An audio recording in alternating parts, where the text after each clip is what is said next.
আমরা 16 নাম্বার অঙ্কটা করতেছি। 16 নাম্বার অঙ্ক আমরা কি বলেছিলাম? এই অঙ্কটা যা দেওয়া আছে রিকোয়ারমেন্টে দেখতে পাচ্ছি, ইনকাম অ্যান্ড এক্সপেন্ডিচার স্টেটমেন্ট করতে হবে আর ব্যালেন্স শিট করতে হবে। এই হলো দুটো requirement, income and expenditure statement আর ব্যালেন্স শিট। তো এই দুটো ছক আমরা ইজিলি কেটে নিব, এবং সঙ্গে যেহেতু ক্যাপিটাল ফান্ড দেওয়া নাই, আমরা ক্যাপিটাল ফান্ডের ছকটাও কাটবো। তাহলে এই হলো ওপেনিং ক্যাপিটাল ফান্ডের ছক, যেখানে ওপেনিং অ্যাসেট থেকে ওপেনিং লাইবিলিটিস মাইনাস করলে ওপেনিং ক্যাপিটাল ফান্ড পেয়ে যাই আমরা।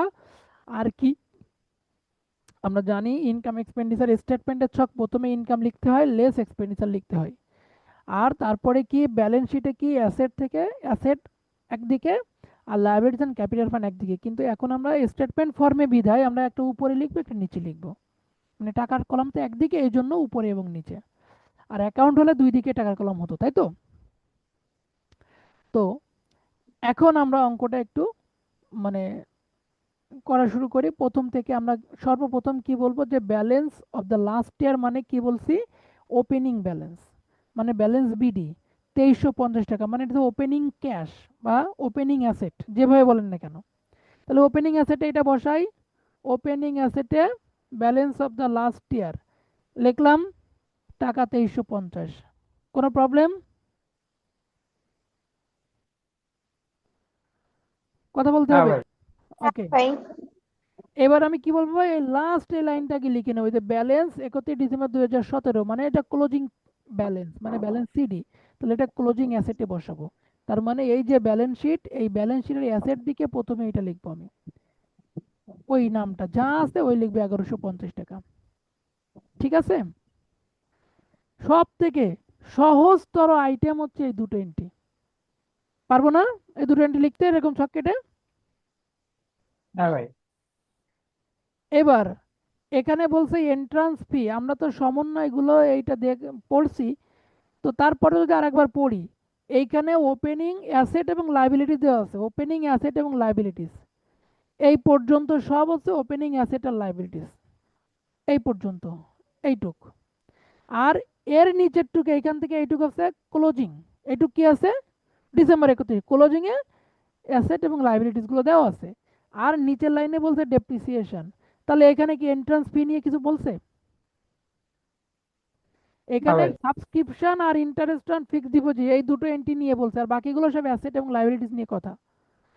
তাহলে এখানে আমার এন্ট্রান্স ফি, এটা আই ইনকাম পাসে সরাসরি আমি বসাবো। ইনকাম পাস কই, এই হলো ইনকাম পাস, এখানে সরাসরি প্রথমে লিখবো entrance fee.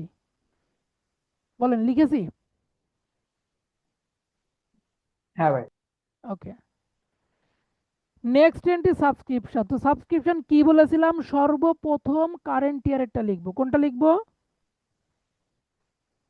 Current year current ইয়ারের সাবস্ক্রিপশন আমি পেয়েছি কত, 3500। 3500।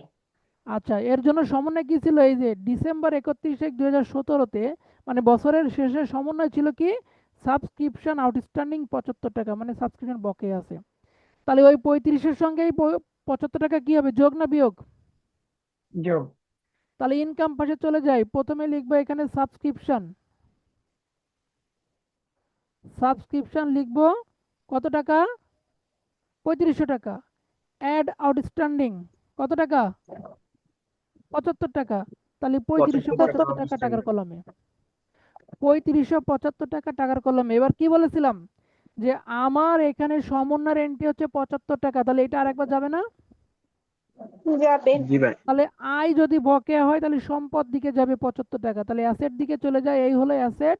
এখানে লিখলাম মানে আউট সাবস্ক্রিপশন আউটস্ট্যান্ডিং বা আউটস্ট্যান্ডিং সাবস্ক্রিপশন, যেভাবে বলেন না কেন, 75 টাকা।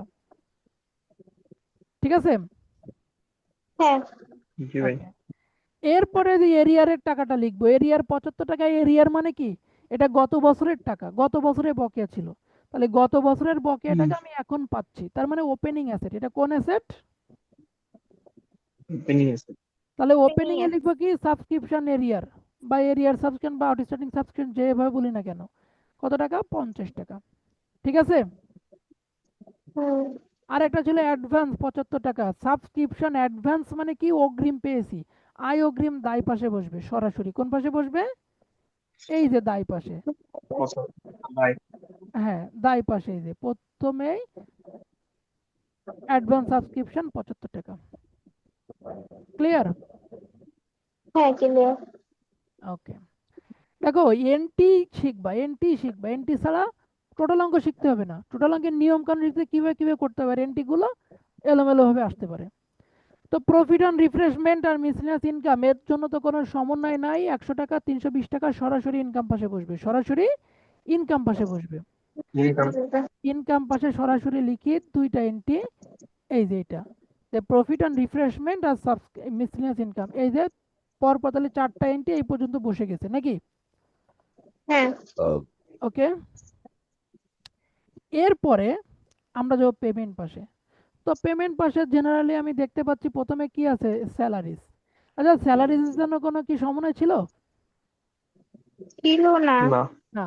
তাহলে স্যালারি সরাসরি এক্সপেন্ডিচার পাশে। তাহলে স্যালারি কেন, ইলেকট্রিক চার্জ এবং আদার এক্সপেন্স, এই তিনটা পর পর এক্সপেন্ডিচার পাশে বসে যাবে না? হ্যাঁ যাবে। জি তাহলে ভাই। তিনটাই এক্সপেন্ডিচার পাশে আমি এখানে বসাই দেবো পর পর। দেখো অঙ্কের মধ্যে কিছু সংখ্যক এন্ট্রি থাকে কিন্তু সহজ, আর দুই একটা এন্ট্রি থাকে কঠিন। আমরা দুই একটা তাল গলে পাকাই যায়, কিন্তু বাকিগুলো কিন্তু সহজ, ওগুলো কিন্তু আমরা চাইলেই বসাতে পারি, তাই না? হ্যাঁ হুম। এখানে যেমন এখন পর্যন্ত কিন্তু কঠিন কিছুই পাই নাই আমরা।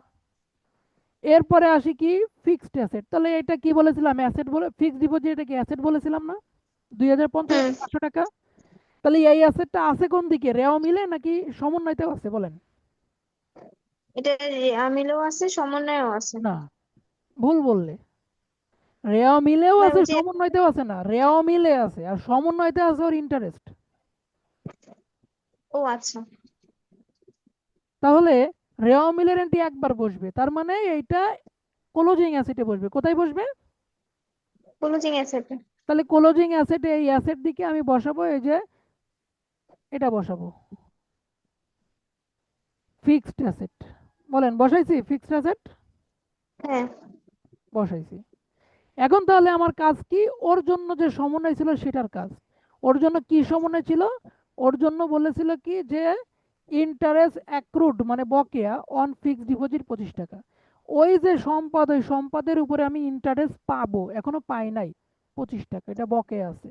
তাহলে এইটা যাবে দুই জায়গায়, এটা ইনকাম পাশে একবার যাবে আর একবার অ্যাসেট দিকে যাবে। কোথায় কোথায় যাবে? আই বকেয়া সম্পদ। ইনকামে। তাহলে ইনকাম পাশে আগে যায়, তাহলে এই হলো ইনকাম পাস। এখানে লিখবো ইন্টারেস্ট অন ফিক্সড ডিপোজিট 25 টাকা। আর একবার অ্যাসেট দিকে কি লিখবো, interest due on fixed deposit, কি নামে লিখবো, বা interest accrued on fixed deposit, যেভাবে লেখেন না কেন। ক্লিয়ার? হুম। এই এরপরে আমরা দেখতে পাচ্ছি ইউটেন্সিল। ইউটেন্সিল 200 টাকা, তো এটা নিয়েই আমরা কাজ শুরু করবো। ভাই ওর সুদটা আবার হ্যাঁ, একটু বলবেন? বুঝিনি। এই ফিক্সড ডিপোজিটের সুদটা লাইনে সমস্যা ইনভেস্টমেন্টের ছিল। ইন্টারেস্ট কি করো তুমি, ইনভেস্টমেন্টের ইন্টারেস্ট কি করো? আয় আর সম্পদ দেখায়। এখনো তাই, সেম জিনিস। আচ্ছা ভাই। কারণ ইনভেস্টমেন্টের পরিবর্তে এখন ফিক্সড ডিপোজিট দেওয়া হচ্ছে, একই কথা, ঠিক আছে? আচ্ছা, এরপরে ইউটেন্সিল আর ক্রেডিটর্স মতো দুটো এন্ট্রি বাকি আছে না? তাহলে ইউটেন্সিল নিয়ে হুম। কাজ করবো আমরা। ইউটেন্সিল পেমেন্ট পাশে 200 টাকা, মানে কি এটা নতুন করে তৈজসপত্র কেনা হয়েছে 200 টাকা, তাই না? হ্যাঁ নিউ পারচেস 200 টাকা। তো সমন্বয়তে কি ছিল ইউটেন্সিল সম্বন্ধে, সমন্বয়তে দেখো বলছে এইভাবে যে 1 জানুয়ারিতে আমার কিছু সম্পাদার দায় আছে, তাহলে আমি এই 1 জানুয়ারি সম্পাদার দায়গুলো আমি একবারে বসাই দিব। এখানে তিনটা সম্পদ আছে, ইউটেন্সিল, ফার্নিচার আর কনজিউমেবল স্টোর মানে ভোগ্যপণ্য, আর ক্রেডিটর্স মানে দায়, পাওনাদার, ওপেনিং পাওনাদার যেটা 1200 টাকা দেওয়া আছে। তাহলে এই 4টা এন্ট্রি কি আমার ওপেনিং অ্যাসেট আর লাইবিলিটি যাবে না? হ্যাঁ তাহলে ওপেনিং অ্যাসেটে 3টা আর লাইবিলিটিসে 1টা। তাহলে ওপেনিং একটা। অ্যাসেটে দেখেন একটা, দুইটা, তিনটা অ্যাসেট, ইউটেন্সিল 800 টাকা, ফার্নিচার 2500 টাকা, আর কনজিউমেবল 350 টাকা। আর ওপেনিং লাইবিলিটি দিয়ে কি বলেছিলাম, ওই যে ক্রেডিটর্সটা যাবে 1200 টাকা গেছে। হ্যাঁ তাহলে ওপেনিং অ্যাসেটে গেল আর ওপেনিং লাইবিলিটিতে গেল, এই 4টা এন্ট্রি।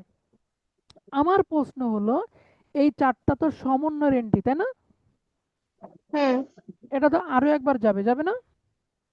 হুম তাহলে এক এক করে দিব। প্রথমে ছিল ইউটেনসিল, প্রথমে কি ছিল? ইউটেন্সিল। তাহলে ইউটেন ইউটেনসিল আমি সমন্বয়ের এন্ট্রি, এটা একটা অ্যাসেট, এটা ওপেনিং এও যাবে ক্লোজিং এও যাবে। কথা শেষ। আমি কি ওপেনিং এ দিয়েছি? জি ভাই। দিছি। বাকি থাকলো কোন হ্যাঁ জায়গায়? দিছি। ক্লোজিং অ্যাসেটে। ক্লোজিং। তাহলে ক্লোজিং এ যখন দিব তখন আরো কিছু দেখতে হয়। কি দেখতে হয়? এর জন্য কোনো অবচয় আছে কিনা, যেহেতু সম্পদ। তাহলে এই যে বলছিল ইউটেনসিলের উপরে 15% ইন্টারে অবচয় আছে, যেটা ক্লোজিং ব্যালেন্সের উপর কাটতে হবে। কোন ব্যালেন্সের উপর কাটতে হবে? ক্লোজিং ব্যালেন্সের ক্লোজিং উপরে। ব্যালেন্স। তাহলে ইউটেনসিল ওপেনিং অ্যাসেট ছিল 800 টাকা, আর ক্লোজিং ব্যালেন্স হতে গেলে আমি পারচেজ করছি 200 টাকা, তাহলে এই দুটো যোগ করলে হলো ক্লোজিং ব্যালেন্স 1000 টাকা। বুঝাতে পারছি? হুম জি ভাই। তাহলে আমি ক্লোজিং অ্যাসেট দিকে যাব, গিয়ে আমি প্রথমে লিখব ইউটেনসিল আর এই নিউ পারচেজ। ইউটেনসিল আর নিউ পারচেজ এটি দুটো যোগ করলে হবে 1000 টাকা। বসাইছি 1000। হ্যাঁ। তাহলে হ্যাঁ। এই যে 1000, এইটার উপরে আমাকে অবচয় কাটতে বলছে। কার উপর অবচয় কাটতে বলছে? 1000 টাকার উপরে 1000 অবচয় করতে। তাহলে বলেন এই অবচয় কেটে অবচয় যায় কোন জায়গায়? এটা কি এক্সপেন্ডিচার না একবার? এক্সপেন্ডিচারে যাবে। তাহলে এক্সপেন্ডিচারে আমি লিখবো ডেপ্রিসিয়েশন অন কি ইউটেনসিল। ইউ- এই যে 800 আর 200 যোগ করে 1000, তার উপরে 15%, এই যে 150 টাকা। ঠিক আছে? হ্যাঁ ভাই। এবার এই ডেপ্রিসিয়েশনটা আমি ওইখান থেকে বাদ দিব, এইখান থেকে বাদ দিব। তাহলে লেস অ্যাকুমুলেটেড ডেপ্রিসিয়েশন বা ডেপ্রিসিয়েশন অন ইউটেনসিল লিখে আমরা বাদ দিব। বাদ দিলে যা থাকবে সেটা টাকার কলমে। বুঝতে পারছেন? হ্যাঁ। কঠিন কিছু? না। কঠিন কিচ্ছু না, আগে যা করছি তাই, শুধু এখন একটাই পার্থক্য যে আগে ওপেনিং এর উপরে কাটতাম। আগে আমরা কি করতাম, ইউটেনসিল এই প্রথম টাকার উপরে অবচয় কেটে বাদ দিতাম, তারপর নিউ পারচেজ যোগ করতাম, তাই তো? কিন্তু এখন উল্টো কথা, ওরা বলে দিছে তাই করছি আমরা। এর পরের এন্ট্রি কি ছিল? ফার্নিচার। ফার্নিচার ওপেনিং এ 2500, এর জন্য একটা অবচয় ছাড়া আর কিছু কি ছিল? না, কিছু ছিল না। তাহলে এর উপরে অবচয়টা কেটে এক্সপেন্ডিচার পাশে বসাবো, আর অ্যাসেট দিকে অবচয়টা বাদ দিয়ে বসাবো, তাই তো? হ্যাঁ। সিম্পল জিনিস।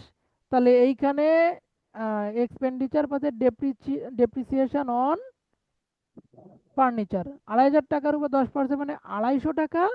আর একবার যাবে এই অ্যাসেট দিকে, ফার্নিচারের উপরে ওই অবচয় কেটে বাদ দিয়ে একবারে 2250 টাকা। হয়েছে? হ্যাঁ হয়েছে। ব্যাপারটা ক্লিয়ার তো পার্থ? জি ভাই। তাহলে দেখো এখন পর্যন্ত কিন্তু কঠিনের কিছু পাই নাই। তাহলে সর্বসাকল্যে এন্ট্রি বাকি আছে আমার দুইটা। কোনটা? এই কনজুমেবল স্টোর আর ক্রিয়েটরস, তাই তো? হ্যাঁ। আবার এখানেও ক্রিয়েটরস। আবার এইখানে তাকাও, এখানে ডিসেম্বর 31 তারিখে আবার কনজুমেবল স্টোর ছিল 600 টাকা, ক্রেডিট ছিল 550 টাকা, মানে 5টা এন্ট্রি আমার টোটাল দেখা যাচ্ছে, কিন্তু 5টার মধ্যে এন্ট্রি অ্যাকচুয়ালি দুইটা, কনজুমেবল স্টোর আর ক্রেডিটর, তাই তো? হুম। এখন বলো, জি ভাই। একটা একটা করে শুনবা। কনজুমেবল স্টোর, এই যে প্রথম যে ওপেনিং ছিল 350, দেখতে পাচ্ছ? হুম। এটা আমরা কোথায় বসাইছি? হ্যাঁ ওপেনিং অ্যাসেটে। হুম। আমার এইটা তো আর একবার যাবে, যাবে না? যাবে। যাবে। যেহেতু এটা একটা অ্যাসেট, তাহলে এটা তো ক্লোজিং এ যাওয়ার কথা। কোথায় যাওয়ার কথা? ক্লোজিং। মুক্তার কথা কিন্তু আসতে শোনা যাচ্ছে। ক্লোজিং এ যাওয়ার কথা। তাহলে ক্লোজিং এ এই যাওয়ার জন্যই নিচে বলেছে যে ডিসেম্বর 31 তারিখে কনজুমেবল স্টোর ছিল 600 টাকা, ক্লোজিং এ কয় টাকা যাবে? 600 টাকা। 600 তাহলে টাকা। উপরেরটা তো দুইবার যাওয়ার কথা ছিল, উপরেরটা তো দুইবার দিলাম না, কিন্তু নিচে ক্লোজিং এর টাকাটা 600টা বলে দিছে, তার মানে আমি অ্যাসেট দিকে, ক্লোজিং অ্যাসেট দিকে আমি 600 বসাবো। ব্যালেন্স শিটে অ্যাসেট দিকে কত বসাবো? 600 বসাবো। 600 বসাবো। বসাইছি 600। হ্যাঁ। তাহলে প্রবলেমটা কোন জায়গায় হলো? প্রবলেমটা হলো আমার এই যে কনজুমেবল স্টোর, এই 350 টাকা দুইবার দিতে হবে, দুইবার না দিয়ে আমি নিচেরটা আর একবার, নিচেরটা দিলাম। তাহলে কথা কি, এই কনজিউমেবল স্টোরে একবার যাবে, আবার এটাও আর একবার যাবে, যাবে না? যাবে। তাহলে এইখানে ছোট্ট একটা জিনিস খেয়াল করো, আগে বুঝায়নি সেই জিনিসটা কি, যে কনজিউমেবল স্টোর আমার ওপেনিং এ ছিল 350, আর ক্লোজিং এ হয়ে গেছে 600। কিভাবে সম্ভব? ক্রয় নতুন করেছি। করে পারচেজ করা হয়েছে নতুন পরে করে এই জন্য। পারচেজ করা হয়েছে, তাহলে তো বৃদ্ধি পাওয়ার কোনো সুযোগ নেই, আছে? না। তার না, মানে নতুন করে কেনা হয়েছে, তাহলে কয় টাকার কিনছি সেটা কিন্তু এখানে বলা নেই, আছে? না, নেই। না বলা নেই। রাইট। এই এই কত টাকার কিনছি এটা বলা নেই, এটা আমরা বের করব। এটাই কি করব? বের বের করব। করবো। বের করার পরে কি করব সেটা পরে বলতেছি, নাকি আগেই বলে দিব? বলে দিই একটুখানি, যে বের করার পরে ওই যে নতুন করে কিনছি, আমরা কি সূত্র শিখছি? ওপেনিং ইনভেন্টরি যোগ পারচেজ লেস ক্লোজিং, এইটা করলে কস্ট অফ গুডস সোল্ড পাওয়া যায় না? হ্যাঁ। তাহলে ওইটা সেই কস্ট অফ গুডস সোল্ড বের করে ওটা ব্যয় পাশে বসাতে হবে। ওই যে গতদিন যেটা ওপেনিং স্টেশনারি যোগ পারচেজ লেস ক্লোজিং, এই কাজটা করছিলাম না এক্সপেন্ডিচার পাশে? হুম, হুম। জি ভাই, করছি। এটা সেইটাই, যে ওপেনিং 350 যোগ পারচেজ যেটা বের করবো সেইটা, লেস ক্লোজিং 600 টাকা মাইনাস করলে আমি কস্ট অফ গুডস সোল্ড পাবো। কি পাবো? কস্ট অফ গুডস সোল্ড কষ্ট পাবো। করছি। ওই কস্ট অফ গুডস সোল্ডটা আমার ব্যয় পাশে বসবে। ক্লিয়ার বিষয়টা? এখন হুম। পারচেজ হ্যাঁ। করছি কত, ওইটা তোমার আগে লাগবে, না হলে তুমি করতে পারতেছি না, পারতেছি? না। না। ওকে, আমি জাস্ট একটা সূত্র দেখাই, এখানে একটু খেয়াল করো। এখানে আহম, দেখো, আমি এখানে লিখছি ওপেনিং কনজিউমেবল স্টোর 350 টাকা যোগ পারচেজ, পারচেজ আমি এখনো পাই নাই, সে আমি ড্যাশ দিয়ে রাখছি, লেস ক্লোজিং 600 টাকা। এরপরে কস্ট অফ গুডস সোল্ড আমার যা হবে সেটা বের হবে। এখন আপনি বলেন, এই সূত্রে আমি শুধু কোনটা বসাবো? পার্সেজের টাকাটা এখানে এনে বসাবো না? হ্যাঁ। বসালেই তো যোগ বিয়োগ করলে cost of goods sold, that mean cost of consumable store, সেটা পেয়ে যাবো কিনা আমি? হ্যাঁ, পাবো। পাইলে ওই কস্ট অফ কনজিউমেবল স্টোরটা আমি ব্যয় পাশে বসাবো। কিন্তু আমি ক টাকার পারচেজ করছি ওই জিনিসটা আমার আগে লাগবে। তাহলে খেয়াল করো সেই জিনিসটা আমি কোথা থেকে পাবো, সবাই খেয়াল করবা। আমি আরেকটা এন্ট্রি বাকি ছিল সেখানে যাই, তাহলে সেখানে গেলে আমার কিছু ক্লু আমি পাইতে পারি। মানে আমি এখন পার্সেস পাচ্ছি না বিধায় কিন্তু আমি একদম চিন্তা করে মাথা ফাটাই ফেলবো, আমি তো পার্সেস পাইলাম না, তাহলে আমি এখন কি করব? তাহলে আমার এখন এটা বাকি রেখে অন্য এন্ট্রিতে যাইতে হবে, তাহলে ওই এন্ট্রিতে গেলেই আমি দেখা গেলো ক্লু পেয়ে গেলাম, নাকি? নাকি আমি ক্লু পাইনি বিধায় আমি আগে সামনে আগাইতে পারবো না? মানে আমি এটা কেন বললাম, এটা আমরা সারা জীবন, আমরা অঙ্কের মধ্যে হোক, আমাদের জীবনের মানে পার্সোনাল লাইফে হোক, যে কোনো জায়গায় আমরা কোনো একটা জিনিসের সমাধান পাচ্ছি না বিধায় আমরা ওখানেই আটকে থাকি, এইটার জি সমাধান ভাই। না হওয়া পর্যন্ত আমি অন্য কিছু করবোই না। তাই না? জি ভাই। কিন্তু পরবর্তী স্টেপে আগাই গেলে যে এই প্রিভিয়াস সমাধানটা ওখানে আছে, এটা তো হতে পারে, পারে না? হ্যাঁ, মানে পারে। কি এই অঙ্ক দিয়ে আমি এটা বোঝাতে চাচ্ছি, যে আমরা কোনো কিছুর সমাধান না পাইলে আমি সামনে আগাবো, সামনে আগাই দেখবো যে এটার সমাধানও ওখানে পাওয়া যায় কিনা। দেখা গেল ওইটার সমাধান করতে গিয়ে এটা এমনি সমাধান হয়ে গেছে। দেখা যাক আজকে আমরা সেটাই শিখবো। আমরা শিখেছিলাম যে ওপেনিং ক্রেডিটর্স 1200 টাকা, মানে ওপেনিং লাইবিলিটিতে এই ক্রেডিটর্স আমরা বসাইছিলাম 1200, বসাইছিলাম কিনা? হ্যাঁ। এটা তো আর একবার যাওয়ার কথা, সমন্বয়ের এন্ট্রি যাওয়ার কথা কিনা? যাবে। রাইট। কিন্তু আমরা ছোট্ট করে এই পেমেন্ট পাশে ক্রেডিটর্স 1000 টাকা দেখেছিলাম, বলেছিলাম যে ক্রেডিটর্স পরিশোধ করছি 1000 টাকা, গত বছরের ক্রেডিটর্স পরিশোধ করছি 1000, এটা কি বলেছিলাম? জি যদি ভাই। নাও বলি এখন বলতেছি, তাহলে পেমেন্ট পাশে ক্রেডিটর্স থাকা মানে কি, পাওনাদারের টাকা পরিশোধ করাইছে 1000। কয় টাকা পরিশোধ করাইছে? 1000 টাকা। 1000 টাকা তাহলে পরিশোধ করবে। পাওনাদার আমার ছিল কত যে আমি 1000 পরিশোধ করছি? কত ছিল? 1200 1200। ছিল। 1200। 1200 টাকা থেকে আমি 1000 পরিশোধ করে দিয়েছি। তার মানে আমার ক্রেডিটর্সে থাকার কথা ছিল কত ক্লোজিং এ? 200 টাকা। 200। হুম। 1200 থেকে আমি 1000 পরিশোধ করছি, তাহলে আমার ক্রেডিটর্স অবশিষ্ট থাকার কথা ছিল কত? 200। 200। কিন্তু সেখানে ক্লোজিং এ আমার ক্রেডিটর্স আছে কত? 550। 500। তাহলে 200 টাকা ক্রেডিটর্স থাকার কথা ছিল, তাহলে 550 ক্লোজিং এ থাকলো কেন?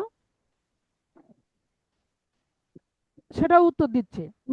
আগে বলেন, এই ক্রেডিটর্স ক্লোজিং এ যেটা বসবে, ওপেনিং এ তো আমি বসাইছি 1200, তাহলে ক্লোজিং এ বসবে কত? 550 টাকা। কারণ হুম বছরের জি ভাই। শেষে আমার ক্রেডিট 550 টাকা। তার মানে ক্রেডিটর্স আমি দায় পাশে বসাবো, এইখানে দায় পাশে বসাবো ক্রেডিটর্স 550 টাকা। ওপেনিং এ আমি বসাইছি 1200, ক্লোজিং এ 550, মানে যখন যেটা বলেছিল সেটা বসাইছি। এইবার আসবে এই ফ্র্যাকশনের হিসাবটা, যে ওপেনিং এ ছিল 1200, আমি পেমেন্ট করেছি 1000, তাহলে আমার থাকার কথা ছিল 200, কিন্তু আছে 550, তাহলে 350 টাকা বেশি আছে। কত টাকা বেশি আছে? 350 বেশি আছে 350 কি করে পাইলাম? বিয়োগ করে। 550 থেকে ওই 200 টাকা মাইনাস করে, তাই না? হ্যাঁ জি ভাই। তাহলে 550 থেকে 200 টাকা মাইনাস করে আমি পাইলাম যে 350 টাকা বেশি আছে। আচ্ছা, পাওনাদার বৃদ্ধি পাইছে 350 টাকা, পাওনাদার কেন বৃদ্ধি পায়? ধারে ক্রয় করে। ধারে ক্রয় করলে মানে বাকিতে ক্রয় করলে, বাকিতে, ক্রয় করলে তাহলে বাকিতে ক্রয় করার মতো আমার এখানে কি আছে? এই যে আছে goods. Consumer stock. Consumable store, ভোগ্য পণ্য, পণ্যটাই আছে বাকিতে ক্রয় করার জন্য নাকি? হ্যাঁ জি ভাই। তাহলে ওই যে 350 টাকা বাকিতে পণ্য ক্রয় করেছে বিধায় আমার 550 টাকা হয়েছে। তার মানে ওই যে আমি বলেছিলাম না, যে ওপেনিং ছিল 350 টাকা আর ক্লোজিং ছিল 600 টাকা, তাহলে বৃদ্ধি পেল কেন? তা নিশ্চিতভাবে আমি কিনেছি, তাহলে কত টাকার কিনেছি সেটা তো আমার এখানে বলা নেই। তাহলে এখন দেখেন, বাকিতে ক টাকার কিনেছি আমি পণ্য? 350 টাকা। 350। 350 টাকা। আমার হয়ে গেল আগেরটা সমাধান। হ্যাঁ হয়েছে।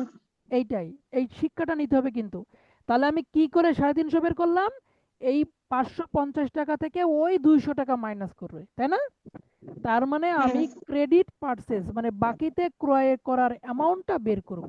তাহলে working number 2, calculation of credit purchase of consumable store, credit purchase of consumable store. কি বের করব? Credit purchase of consumable store মানে কনজিউমেবল স্টোর বাকিতে কত কিনেছি সেটা বের করব। তাহলে ক্লোজিং ক্রেডিটর ছিল 550, সেখান থেকে 200 মাইনাস করে বলছিলাম, তাহলে 200 কি করে পাইছিলাম? 1200 থেকে 1000 মাইনাস করে, কারণ 1200 ছিল ওপেনিং, সেখান থেকে পেইড করছিলাম 1000, তার বাকি অংশ 200 টাকা, তাই না? তাহলে ওটাকে কি বলে? হুম আনপেইড। ওটাকে কি বলবো? আনপেইড। তাহলে ক্লোজিং ক্রেডিটর্স 550 লেস আনপেইড ছিল 200 টাকা, তাহলে credit purchase of consumable store পেয়ে গেলাম 350 টাকা। কত টাকা পেয়ে গেছি? 350। তাহলে ওয়ার্কিং থ্রিতে calculation of cost of consumable store বের করতে যাচ্ছি, যেখানে আমরা পারচেস বের করছিলাম কত টাকা? 350 টাকা। তাহলে ওপেনিং যোগ পারচেস যোগ করলে হয় 700, কত হয়? 700। আর ক্লোজিং 600 টাকা ছিল, মাইনাস করলে হয় 100 টাকা। কত টাকা হয়? 100। আমি কি বুঝাতে পারছি এই পুরো সলিউশনটা? হ্যাঁ ভাই। তাহলে দেখো, আমি কিন্তু ক্লোজিংটা দিয়েছি, আবার ওপেনিংটাও দিছিলাম। তাহলে এই 350 টাকা যেটা বের করছি সেটা আবার এখানে বসাইছি না? হ্যাঁ জি এখান ভাই। থেকে ওপেনিংটা বসাইছি, ক্লোজিংটা বসাইছি, বাকি আছে শুধু 100 টাকা বসাতে, মানে দুটো মিলে মাত্র 100 টাকা আমার বসাইলেই আমার কাজ শেষ, তাই তো? হুম তাহলে 100 টাকা আমার যাবে হচ্ছে ব্যয় পাশে, এক্সপেন্ডিচার পাশে। তাহলে কি লিখবো আমি? কস্ট অফ কনজিউমেবল স্টোর 100 টাকা। কত টাকা? 100 টাকা। 100 টাকা। আমার অঙ্ক শেষ। এইবার শুধু যোগ বিয়োগ ক্রেডিট করবো। পাশে যে 350 আসলো ওইটার কোনো হিসাব হবে না? এই যে করলাম, এই যে যোগ পার্সেল 350 টাকা। ও যোগ বিয়োগ করার পরে 100 থাকতেছে ব্যালেন্স। হ্যাঁ হ্যাঁ, আমি বলছিলাম না যে এখানে পার্সেস ক টাকার করছি ওইটা আমি বের করব, সেটাই আমি উপর থেকে বের করে নিয়ে এসেছি, কয় টাকার পার্সেস করছি। বুঝছো নাকি না? হ্যাঁ মুক্তা, পার্থ, তারপরে দীপু, হ্যাঁ ভাই বুঝছি। আরো যারা আছেন বুঝতে পারছেন কিনা? হ্যাঁ ভাই। জি ভাই। এইবার কি করব, এইবার আমি ওপেনিং অ্যাসেট গুলো যোগ করলে ৬,০৫০ টাকা। এই ৬,০৫০ টাকা থেকে ওপেনিং লায়াবিলিটিস ১২০০ টাকা বাদ দিলে হয় ৪৮৫০ টাকা। এটা হচ্ছে opening capital fund. Opening capital fund কত? 850, 4850। হ্যাঁ, ৪,৮৫০। তাহলে ৪,৮৫০ আমি এই দায় পাশে বসাবো। এখানে দায় পাশে লিখবো কি, ওপেনিং ক্যাপিটাল ফান্ড ৪,৮৫০ টাকা। এবার কি করব, ইনকাম পার্ট যোগ করে ব্যয় পাশ মাইনাস করব। তাহলে ইনকাম পাশের যোগফল ৪,৩২০, আর এক্সপেন্ডিচার পাশের যোগফল ২,৩৪৫, বিয়োগ করলে হচ্ছে ১৯৭৫। এটার নাম access of income over expenditure, তাই তো? হুম। তাহলে জি ম্যাম। এইটাই আমি ওই ক্যাপিটাল ফান্ডের সঙ্গে যোগ করব। তাহলে যোগ access of income over expenditure, এটা যখন যোগ করব তখন আমি ৬,৮২৫ টাকা পাবো। এবার দুই পার্ট যোগ করতে হবে, অ্যাসেট পার্ট যোগ করলে ৭,৪৫০, আর দায় পার্ট যোগ করলেও ৭,৪৫০। আর অঙ্ক কি মিলছে নাকি না? হ্যাঁ, মিলছে। এই হলো অঙ্ক। আর বাসার কাজ তো দিয়েছি, এটা স্ক্রিনশট দাও, এখান থেকেই দেওয়া শুরু করো, হ্যাঁ হ্যাঁ ভাই, দিছি। সবাই।